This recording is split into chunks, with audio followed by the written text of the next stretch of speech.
Congressman Anthony Brindisi joined Sherrill manufacturing employees today to push for Congress to include his bipartisan legislation in the National Defense Authorization Act. News Channel 2's Caitlin Erla live here in the studio with more on what that means. Caitlin, good evening. Good evening, Kristen. Well, Congressman Brindisi successfully passed the SPOONSS Act through the House of Representatives as a part of the National Defense Authorization Act. Now, this legislation requires the Department of Defense to purchase American-made flatware. But Brindisi says it's also about keeping jobs in America and creating more good-paying jobs in Oneida County. Given the opportunity, these workers will do the job, and they will do it to the best of their ability. They've proven that they can do that already. Let's give them the resources, and let's make sure our hard-earned taxpayer dollars stay in this community and this country. Brindisi's bill would reinstate the Berry Amendment's long-standing Department of Defense domestic sourcing requirement. Under the amendment, the Department of Defense was previously required to purchase American-made flatware. But in 2007, due to a supply problem and the recession, this requirement was removed.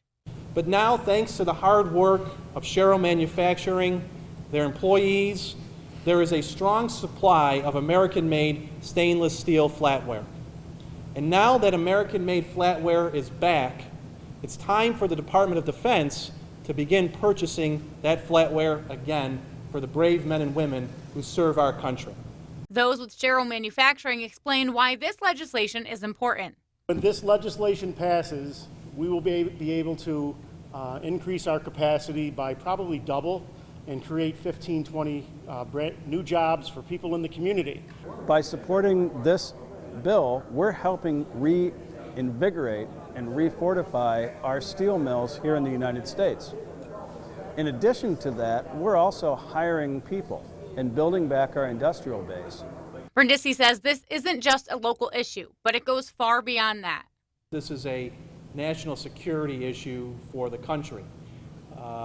The Department of Defense spends upwards of $700 billion a year defending our freedoms across the globe. And when it comes to our hard-earned taxpayer dollars, I would argue that I would much rather see our tax dollars going to support American workers and American manufacturers. Now, the next step for this bill is to be passed through the Senate, and then it will be up to President Trump to sign it into law.